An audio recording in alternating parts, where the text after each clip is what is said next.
quelques divertissements de Chaitanya Mahaprabhu. Et à un moment de Chaitanya Mahaprabhu, quand il marchait, il a vu une personne atteinte de la lèpre. Et son corps avait fondu. Et quand ce lépreux a vu Chaitanya Mahaprabhu, il s'est écrié « Seigneur, tu es venu dans ce monde pour sauver les êtres vivants. Tu es le libérateur des âmes déchues. S'il te plaît, sauve-moi. » Et là, Chaitanya Mahaprabhu, quand il l'a vu, il s'est mis en colère. Parce que ce lépreux, il avait enfoncé Srivas Thakur. Srivas Thakur, c'est Narada Muni, dans les divertissements de Chaitanya Mahaprabhu. Et il a dit, en fait, même les Védas glorifient Srivas Thakur, mais toi, et les gens qui te suivent, en fait, vous avez offensé Srivas. Ce que tu subis, c'est rien par rapport à ce que tu vas subir dans tes vies futures. Et là, le lépreux, il a été choqué par les paroles du Seigneur suprême. Il a dit, mais Seigneur, dans cet âge-là, tout le monde pêche, tout le monde, on est obligé de faire des fautes. Tu dois être miséricordieux. Et Mahaprabhu est parti. Et quand il a vu Srivas, il a dit, oh Srivas, j'ai rencontré un lépreux qui souffre par rapport à l'offense qu'il a faite envers toi. Si tu désires le libérer, alors il peut être absous. Et là, Srivas, il a souri, il a dit, oh Seigneur, qu'est-ce que je peux faire? Il dit, en fait, c'est toi qui peux libérer les personnes. Et à ce moment-là, quand Srivas Thakur a dit ça, le lépreux, il a eu un corps tout neuf, d'un seul coup. Plouf.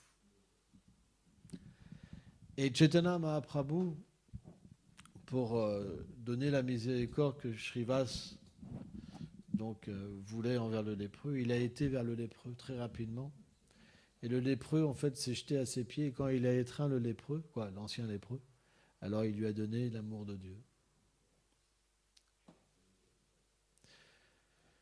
Parfois, on doit faire des erreurs et souffrir.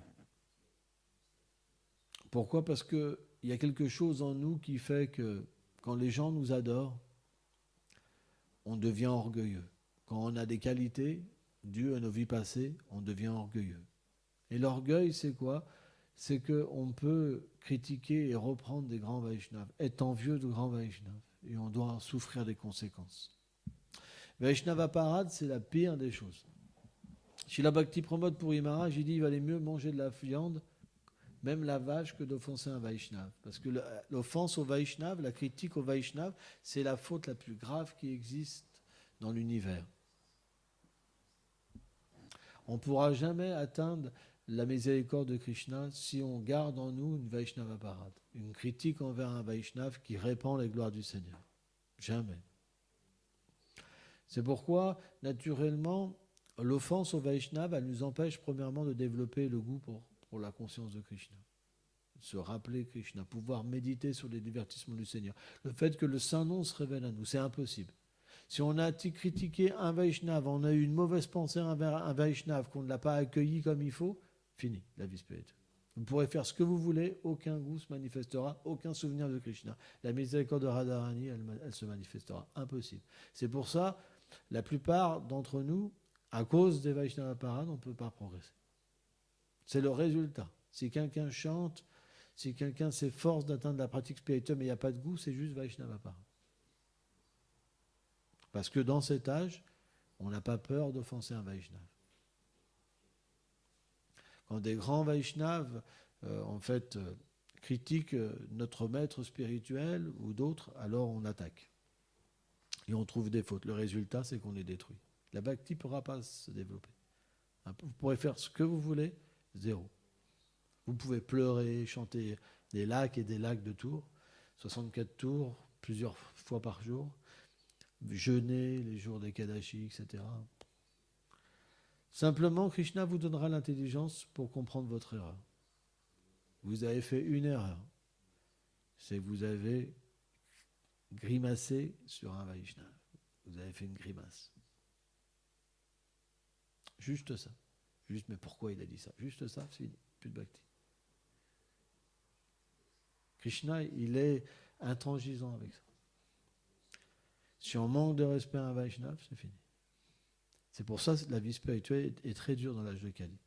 Parce que Chaitanya Mahaprabhu est très miséricordieux, mais s'il y a ça, c'est fini. Juste une fois. Si on ne s'est pas repenti, c'est fini. Si on garde ça en nous, en pensant qu'on avait raison, c'est fini. Pourquoi? Parce que le Vaishnava, lui, il est libéré. C'est-à-dire que même s'il fait quelque chose qui ne vous plaît pas, ça n'a pas de répercussion pour lui. Mais lui, si vous dites quelque chose, ah ça ne me plaît pas, vous prenez tout dans la tête. Parce que c'est une loi. On prend l'exemple de Subhadri Muni, qui était un grand yogi qui méditait sous la Yamuna. Il était immergé dans l'eau et il méditait. Et un jour, Garuda, l'aigle porteur de Vishnu, du Seigneur, il n'est pas végétarien. Il mange des serpents et des poissons, Garuda. En fait, il les libère quand il les mange. Mais un jour, Garuda, il a plongé dans ce bras de la Yamuna et il a pris le plus gros poisson. Et tous les petits poissons, ils ont pris refuge en Subhadri Muni. Et là, Subhadri Muni s'est mis en colère contre Garuda parce qu'il avait fait ça. Et il l'a maudit que s'il revenait ici, alors il trouverait la mort. Alors c'est un divertissement du Seigneur pour que le serpent Kaliya vienne ensuite à cet endroit-là. Pour que Garuda ne vienne pas. Mais le résultat, c'est que Subhadri Muni, tous les désirs matériels, la concupiscence s'est manifestée dans son cœur. Et il est sorti en fait de ce bras de la Yamuna, cet étang de la Yamuna, et il a pris une bonne apparence, il a pris 1000 épouses. Et pendant de nombreuses vies, il a joui de la nature matérielle, le plaisir des sens. Et quand son offense elle a commencé à être payée, sa souffrance, il a souffert, il a compris son erreur. Et alors il a été faire des austérités avec ses 1000 épouses pour s'absoudre de cette erreur, pour se repentir. C'est comme ça que Krishna agit. On prend, tout nous vient des Vaishnavas, la connaissance, nos austérités, notre force, notre souvenir de Krishna, l'attention que Krishna nous porte, tout. La preuve, c'est quand le lépreux, il a pleuré au pied de Mahaprabhu, Mahaprabhu, vous savez ce qu'il a dit? Il a dit, tu vois juste mon corps. À l'intérieur de moi, il y a mon amour pour les Vaishnavas. En fait, si on offense les Vaishnavas, on ne peut pas comprendre ça. Que le cœur de Krishna, c'est les Vaishnavas. C'est pourquoi Krishna, il nous laisse libres. Mais si on frappe un Vaishnava, de la même manière, on est frappé. On ne peut rien faire contre les Vaishnavas. On peut simplement devenir humble à leurs pieds et pleurer pour qu'ils nous délivrent. Parce que s'ils sont miséricordieux, s'ils prient Krishna, Krishna entend leurs prières puissamment et comble tous leurs désirs. Dans le 5e chant du Srimad Bhagavatam, le Seigneur Nishingadev explique: mon divertissement, il dit le Seigneur, c'est de combler le désir de tous les êtres. Que dire le désir de ces purs dévots? Or, les êtres ordinaires ont des désirs matériels. Le Seigneur les comble selon leurs bénéfices des vies passées. Mais un Vaishnava, Krishna, il comble tous ses désirs. Tous ses désirs. Et un Vaishnava n'a pas de désir matériel. Il n'a que des désirs spirituels. Donc naturellement, s'il prie Krishna pour nous, il prie Krishna pour qu'on puisse atteindre la perfection. Srila Bhakti-Vipuda Bon Goswami Maharaj, il explique que si on prie la Guru Parampara, si on est sous le refuge de la Guru Parampara, notre lignée spirituelle, alors on atteint tous nos désirs. Tous les désirs sont comblés. Il n'y a pas plus haute adoration que les Vaishnavas. Shiva lui-même dit à Parvati, plus haut même que l'adoration de Vishnu et Tadya, ce qui est en relation avec le Seigneur. C'est plus élevé que lui-même. Krishna dit lui-même que ma véritable adoration, c'est celle de mes dévots. Parce que c'est son cœur. C'est pourquoi, Srila Bhakti Pramod Puri Goswami Maharaj explique que Krishna est jamais séparé de ses dévots. Le monde de Krishna, c'est le monde de ses dévots. Les impersonnalistes, ils adorent Krishna tout seuls. Vous voyez, par exemple, dans les temples d'impersonnalistes, ils adorent Krishna tout seuls. Mais les dévots du Seigneur n'adorent jamais Krishna tout seul. Radha et Krishna. Parce que Krishna n'est jamais séparé de Srimati Radharani, du service de dévotion personnifié. C'est pourquoi, dans nos relations avec les Vaishnavas, on doit vraiment faire attention. C'est inévitable de faire des erreurs. Quand on est jeune dévot, on est très humble, on est très enthousiaste, et puis graduellement, on peut rencontrer des problèmes. Dû à une mauvaise association. On peut entendre des choses subtilement et des critiques sur le maître spirituel, sur les Vaishnavas. Et si on ne répond pas, alors cette offense, ça rentre dans le cœur, ça fait comme un petit ver qui détruit tout. Et à un moment, alors vous ne pouvez plus avoir foi. Vous avez beau faire quoi que vous fassiez, la foi vient, elle est partie. Et vous voyez votre dévotion partir aussi. Le goût pour le chant partir. La compréhension de la philosophie partir. Tout s'en va. C'est complètement destructeur. Juste une offense.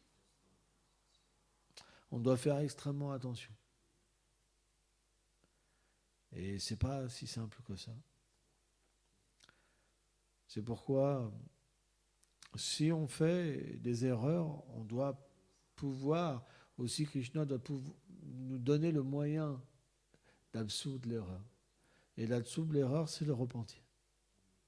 On doit se repentir amèrement et glorifier la personne qu'on a critiquée.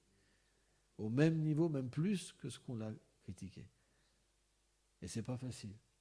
Parce que quand on a offensé un Vaishnava, il y a l'envie qui est là. L'envie qui veut absolument... ça ne veut pas partir.